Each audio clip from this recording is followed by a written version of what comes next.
Good morning, everybody, and welcome to week 13 of our Can You Fix Nigeria Challenge. I have with me again today Dr. Yakubu Bununu from the Department of Urban and Regional Planning at the Ahmadu Bello University, Nigeria. Doc, you're welcome to the discussion today. Thank you very much. Good morning. Good afternoon to you, perhaps. Yeah, oh, it's almost afternoon. Afternoon for me, exactly. Thank you for taking the time out of your busy schedule. I know how busy some of us are, and so thank you for taking the time again. I really do appreciate it. Today we're talking about town planning. It's your area. We're just going to be here to listen and hear you a lot. But so let me start by setting some background. So one of the things that's always surprised me is how very poorly planned our cities are. You know, I know that we have a national act for regional and urban planning. I wonder why our cities are the way they are. Can you throw some light on why it seems that we're not properly set up? Okay. Thank you very much. That's a very interesting question. Okay. Yes, we do have the 1992 Urban and Regional Planning Act. Okay. And now, alongside the Urban and Regional Planning Act, we also have the Land Use Act. I'm sure you've heard about it. Correct. 1976, it was a decree, and then it became an act of the National Assembly, after democratic governance in 1979 or thereabouts. Exactly, 79. Yeah, so the Land Use Act of 1992 is the legal framework for urban and regional planning in Nigeria, and it states that we in Nigeria are going to do planning at basically the three levels. Okay. The national level, the state level, as well as the local government level, So based on the three-tier structure, the Act specifies, planning and what kind of planning should be done, by those three tiers of government. Correct. It is expected, some states, have done it, but the truth is a lot of states haven't done it. And what have they done and what have they not done is actually, the localization of the act. Because it's supposed to come from the top, from the National Assembly to the state assemblies, and it should also at least go to the local councils, the so-called local legislative councils at the local government level. I know that a lot of states have not done that, In the East, the Southeast particularly, I know that a lot of states have done something about it, and I expect that there are some edicts or whatever they call them at, the local assembly levels. But the truth of the matter is that a lot has not been done, in localizing the act. Now, we're supposed to have a National Planning Commission. We're also supposed to have a State Planning Commission. And we're supposed to have a local government planning board. Planning commission. It doesn't call it a commission at the local government, but it says a local government board. I'm currently in Bauchi, which is my home state. I know that there is none of the 20 local governments that has a local government planning board. They all have land departments. Land departments. Very little planning is being done at the local level. But Doc, I don't want to forget your question. Okay.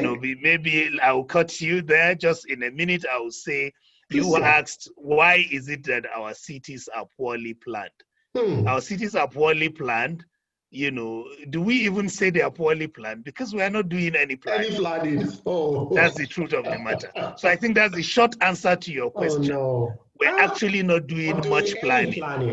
Like I told you, I'm on assignment in Bauchi. I'm going to be with them for 12 months in the first instance. And we are trying to see how we can, rejig the system. And that's why I've been contracted to come to Bauchi and assist in a technical capacity. Fantastic. And I can tell you that, in Bauchi State, in the last 20 years, there isn't a single gazetted development plan. Wow. For the entire state. For the entire state. So that tells you what I mean by we are not doing any planning. So I think I've answered your question. You have answered my question. You have answered my question, Doc. But you know why this surprises me? You know, when we were young, I mean, I grew up in Ondo State. We used to have what they call the Ondo State Housing Corporation. There were housing corporations. These guys did town development, new town developments. I remember the governor then, Pajashin, in the 79 to 83. Yeah. There were 4 huge estates or new towns that I developed in Akure alone. Ijaku Estate, Alabak Estate, Halai Quarters. You and I went to Mina. There was commissioners' quarters, there was GRA in Mina, you know, new towns. So if we were doing these things in the 80s, what stopped us from continuing that practice, knowing that those practices were good? What stopped it? Yeah, you see, that's the troubling aspect of this series that you have been having, because in every of the episodes that you have had, and I've watched all of them, you always ask these questions about how things were. You know, and why we did not continue with them, or why we stopped doing something. So I think, yes, we stopped. That's the truth. We stopped, and I don't think anybody would be able to tell you why, you know, why we stopped. Honestly, it's a difficult question to answer, you know, and so yes, we still have those old parts of, you know, our towns that are actually the most planned, or the best planned, if I may say. Correct. You know, and then and then they are the ones with the best infrastructure. Correct. But as you move away from the center, you know, you go to the peripheral areas, new growths in the last 30 years, 20 years, 15 years, you see that people are just doing their planning by themselves. In some instances, even providing the infrastructure. I mean, if you build a house, you are asked by the electricity company to even buy the transformers, you know, and you know, get the connection to your place at your own cost, you know, whereas they are the ones providing the service. So the truth of the matter is that, you know, like I said, in Bauchi, in the last 20 years, no single development plan. What do you call layouts in common language? A layout, a full layout. Sites and services where you put the roads, the drainage, the utility corridors are well defined, and then you can allocate the land to people. There hasn't been any such thing. And a town like Bauchi, 20 years ago, I can tell you that the population has grown 5-fold. And so people are not going to wait for you. If you don't provide, you know, those things. People have stepped in, speculators, agricultural land has become urban land. People have made so much money. The government is crying that it doesn't have money to provide certain services and infrastructure, while it is allowing urbanization to continue. Urbanization is a vital resource, you know, that you can generate a lot of revenue to provide the services that you need to. And I am sure later on we'll talk more about it. We'll talk about it. Thank you very much. Thank you, Doc. So you see, there's another trend that I'm seeing globally, and I wanted to find out what your thought is on this. So you've been to Dubai. We all know about the palm in Dubai. Dubai is building that island of countries or nations. If you come to Nigeria, they're doing Eco-Atlantic in Lagos. Eco-Atlantic, If you go to Senegal, Akon is doing the Akon City. Akon is doing, Akon City, in Kenya. So it seems that this is a new global trend. But what is but my feeling about this is that those areas seem to be for the upper rich.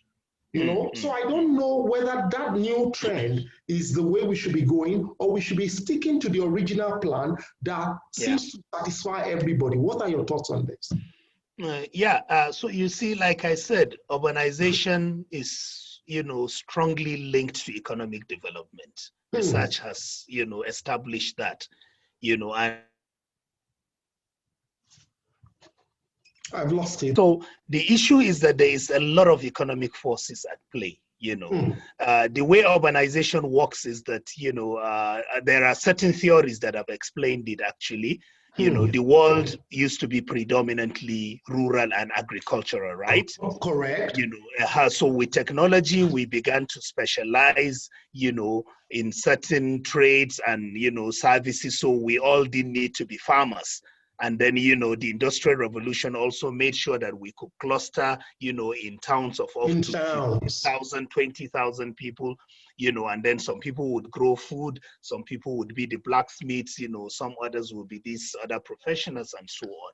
Correct. Know. But, you know, what usually happens is that the productive land where the industries used to be, where there was industrial production, were also the heart of the city, where everything was taking place. So they were taking place.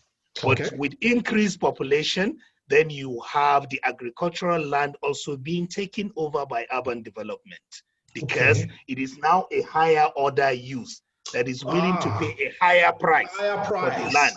So it is now able to displace agricultural use and some other lower order uses. So this is economics at play. And that's why Manhattan is what it is. That's why the Palm in Dubai is what it is. What it is. You know, Miami Beach is what it is, and so on, right? But also, government has a role in all of this. You know, in Brazil, for instance, when they did the redevelopment of the Copacabana beach area, you know, what they also did there was that they also didn't want, you know, the low-income earners to be priced out completely. Yeah, and so government can come in with certain interventions. You know, the social housing, which you are very much familiar with, is brought in sometimes as part of corporate social responsibility. So it's done in places like Europe, but in countries like ours, you know, where, you know, the regulatory institutions are not that strong, you know, and where everyone is just fixated about producing the development and also thinking that, okay, so what if you cannot afford it?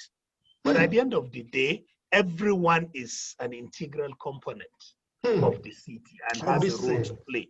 For instance, you know, if what you are saying is that, you know, let us have all rich people live in a certain area, then who is there to be the driver? Who is there to be the cook?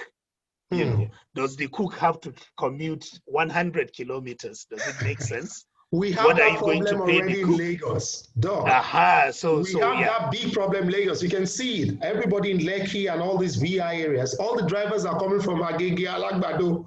It takes them 2-3 hours to come in every morning. It's a complete mess. It's a complete mess. Okay, it's a very good point, and thank you for clarifying that for us, because it helps us to set the ground and understand where the issue is. But the two questions I wanted to ask you then is, so there are two problems that wholly or public partnership for its provision. Can you hear me? I can hear you. So for a private good, yes. So for a private good, because, you know, access to it is dependent on payment of a certain fee. Correct. You know, and that even after paying the fee, like the chocolate example that I gave, you are not guaranteed, you know, access to it, because some other rival, has already taken it, beating you to it, you know. Then you can employ mechanisms to provide them through private sector intervention. It can be attractive for the private sector to invest in such a thing, and deliver it to the members of the public, you know, and deliver it, you know, to the public, you know, and also, you know, make their own money from it. But how about a common good? A common good, for instance, is a bench in a public park. In a park, correct. Yes. You don't have to pay for it. Right? Yes. But if you got there and found a family on the bench, you also don't have access to it. Correct. You're excluded. Right? So it's excludable, right? It is not excludable, but it's rivalrous. Because if somebody beats you to it, you have to find a way of making do, or come back at some other time, or go there when there isn't a rush. Isn't it? Correct. But in terms of provision, then, you know, we have to be smart to say, okay, let us have public parks, for instance, at neighborhood levels. Or you can have a city level central park, for instance, so that you have lower order facilities at these neighborhood parks, you know, and higher order facilities, you know, at this. For instance, there are other parks in New York you know, but the biggest is the Central Park. Central Park, yeah. The Millennium Park is the biggest in Abuja. You can get some other things that you don't get in the neighborhood parks, for instance. Okay. So you can order it that way. But access to these shouldn't be paid for. Street lighting on your street. You can't build street lighting, for instance. Correct. You know, so you can see that the funding of street lighting should come, for instance, say from, you know, property tax. You know, but not direct levy. But what about electricity? I can know how many units of energy I consume Everybody's consuming in their houses. Exactly. Yes. What about water? I can be billed in terms of water because the units can be calculated. So for services with such characteristics, it makes sense to now say that let us bring private sector initiative. And if we do that, we are going to also generate jobs. Jobs. In fact, Doc, bless you, sir. This is exactly what I was going to go to. You know, as you were saying this thing, you know what came to my mind? About 15 years ago, I did a job on Bonny Island, okay? And in Bonny Island, they have what they call the Bonny Utility Company, which provides power, water, and everything for Bonny, for the people who live in Bonny only. You will not go to Bonny and you will find that there's nobody that doesn't have power. They all have power. All of them have a meter. Everybody has a meter. But why is that so? Because the companies that work there, Shell, Exxon, they provide that power as part of community service to Bonny. Okay. But there's a Bonny Utility Company. And what I found out is that this company is big. A lot of workers, do you understand? People who are checking meters, maintenance people, people who are doing installation. So can you imagine if at our local level, every local level or every city had something like that? An utility company, imagine how many jobs we will create, how much we will generate. You know, so I don't know why we're not looking into some of these things. Is it that we don't have the funds, or what? What in your opinion, though? Why are leaders at the local level? Why are they not thinking about this thing? Well, it's not so much about lack of funds, because like I said, if you look at this taxonomy of goods that I've used an example, you know, the private goods, as well as the third one is the club goods that I forgot to say. Yes, club goods. Okay. So club goods are like your telecoms, you know, they are reverse, you know, and they are also, you know, excludable, you know. But you see, the issue is on one side of the graph, you have the private goods, you have the club goods. Those are good areas where private sector initiative can come to provide all the funding that you need. You know, even the common goods, some common goods, for instance, and even public goods, like roads, you can toll them, for goodness sake. Correct. You know, and when you do the tolling, you see, one of the major issues we have with infrastructure provision, services provision generally in Nigeria is I think we should just build the service and look away. Build the infrastructure to provide the service and look away. We don't look at it as something that requires daily attention. Correct. It's not about just building a road and stepping away. No, build it, but you also have to tend to it on a daily basis. Vegetation control. Vegetation control alone is a key aspect of road maintenance. You don't have to wait for potholes because it affects visibility. Correct. You know, how far the drivers are able to see when they are driving or negotiating a turn, and so on and so forth. You've seen the Malaysian roads. Yes. You know, they take care of the vegetation by the side and the middle of the highway as if it is your home garden. I'm telling you, I was in Qatar, Doc. I was in Qatar a few months ago, right in the middle of the desert. I'm telling you, the number of parks that I see in Doha, the flowers that you see in the medians on the road, and these things are attended to daily. They are irrigated. People are weeding it. So when we say that there's no job, we can create job, provided we are able to create these services and we're willing to pay for it. Yes, so that you think smart and think of cost recovery. Correct. Right? And that's why when I started my submission earlier, I said it's about having the enabling environment at the local level. This is very, very important. And an enabling environment means a lot of things. You know, Because for the private sector to feel confident enough to bring its money, you also have to put the local structures in order such that they know they are not as at risk. You need to be stable about your fiscal policies, you know, because if the private sector, for instance, is coming from Qatar, for instance, they need to know that their parent company is in Qatar and that capital, you know, and even profit repatriation is possible. Not that you come and lock in their money and overnight you say you want to nationalize everything. Correct. You know, correct. So you take it from the top and come down to the bottom. You know, the local authorities, and when I say local authorities, I don't mean local governments. We need to decentralize. That's the restructuring I'm talking about, to the local level, so that the local mayor of a village, town, or city knows the range of services he is responsible for. And that he is to provide security, that he is to provide street lighting, that he is to provide, you know, potable water. And then he can collect the taxes. I agree with you fully on this one. Yeah. You see, because at the local level, the people put that mayor in place. He knows they can take him out. They know his wife. They know his children. They can hold him responsible for what he wanted for you for. Yes, exactly. Exactly.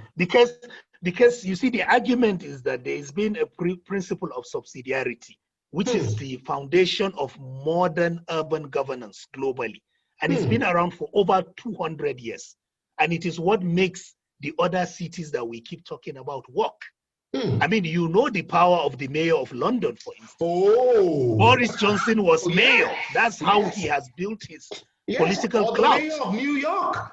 Or the mayor of New York. You know, you can easily live being mayor of New York and become the president of the United States. Exactly. Because that is where the action is. You know, so it's about us realizing, you know, the mistakes we have made. This thing that I will stand on the street in front of my house, and because there is no potable water, and I'll start talking about the president, or because there is no electricity, I'll start talking about the president. That idea is flawed in a lot of ways. Completely, it is flawed. Yes, it's flawed. It is local. It's a local service, and it should be provided by local governance structures. Doc, I put the last question to you because I'm also cognizant of time. Can we, in your own opinion, honestly, do you because what you're saying, it's a lot of work. Because for us to change, it means we need to change our government, we need to change our thinking. Do you understand? We need to change a lot of things. How can we recover it? Can we actually recover it? Look at a city like Kano, a city like Ibadan, a city like Lagos. I mean, a city, Port Harcourt, Enugu. These places need their own mayors, people who get the job done at a local level. Can that be done? Is it feasible? Can we do it?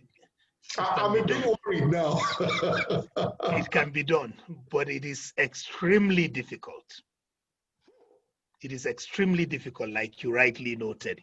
Yes, you know, we are ripe for restructuring. APC, you know, that is the government in power at the center, has a report that is out on true federalism. But for me, they've just stopped at devolving more power to the states. To the state level, I see. Yes. I think we should further devolve it to the local governments and then, you know, do a revision of our constitution to now set up the village, town, do that. I think we need to do that. You know. Okay.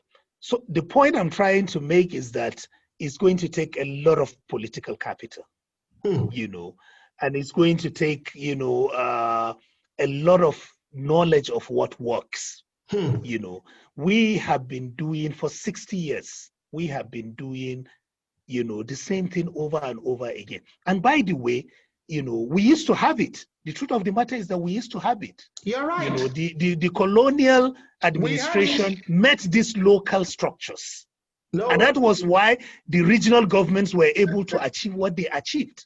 Doc, I agree with you. I'll give you two quick examples. Just about 2 days ago, I was watching how the Emir of Kano used to sit with the Emirates, the leaders, and call the chiefs and assign how much each village head was going to bring to run for the running of the emirate. True. This is on YouTube. Yeah, and they do that by collecting taxes. Correct. From their subjects. Yes. Correct. In fact, I saw in 1956, it went down to 6 shillings per head, per man. Yes. You understand? Yes. These things were there.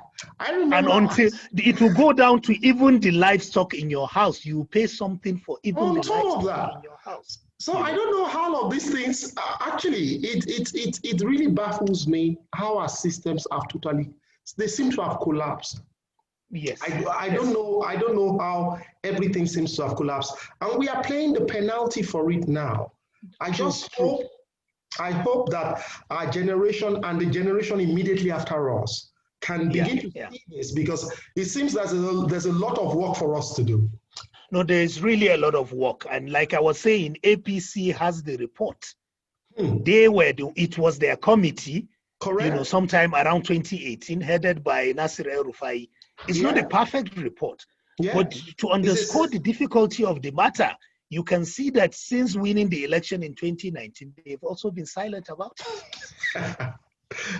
Because even if they were able to do that devolution to the state level, what the state governors have done, I'm sorry to say, is to virtually emasculate the local governments. It's clear. That's been very clear for a long time. So nothing is happening at the local government. Yeah, that's been clear for years. But what I am saying is that we need to devolve even further some of these powers to create the enabling environment for these services and infrastructure to be provided. I mean, it's a huge opportunity for all of us if we're able to do it. You can imagine you being in charge of electricity for just Lagos Island. Exactly, just Lagos Island. 4 or 5 million people. Forget about the national grid. Correct. That is it. Forget about the national grid. Private company coming to be in charge of potable water provision, for instance. Correct. You can even break it up. Those who do the treatment of the water is a separate company, like we try to do with electricity, and then those who do the distribution and the metering, as well as collection of the rates, it's a different company. They are different companies. And you can see the value chain. Come to road construction or transportation, we can go on and on talking about the value chain. The ticketing system, bring technology into it, where people just need a card. Yes. If we toll our roads, we don't need to be paying cash. For instance, the corruption we are talking about, it can be a smart card. You just wave it. In fact, they have smart tags that you can put on your vehicle. Correct. And it's connected to your credit card or your debit card. Correct. And it reads it and opens the gate for you, and you pass the gate without having to stop or waste any time. Doc, we can talk about these key all to day, it actually. is the enabling environment. I think we can, but at a point we have to stop. I agree with you. I want to thank you so much. I've really enjoyed this one, and I've learned a lot, actually. One of the things I say is that somehow we need to get some of these videos and these discussions to a wider audience. And it's important that people in our generation and the generation after are beginning to engage. We need to engage them and let them understand some of these things. I say this to some of our friends. Some of the generation immediately after us have never seen better. Some of them have never seen tap water. So we need to encourage them to understand that these things worked in Nigeria before and they can work again. Yes. I thank you so much, Doctor, for your time today. I really do thank you for your time. Well, the challenge continues. I might still come back to you for one more session. Who knows, before we finish this. But I want to thank you today. Thank you very much. I'll speak with you again soon. It's all right. Thank you very much. Have a good day. All right. Thank you.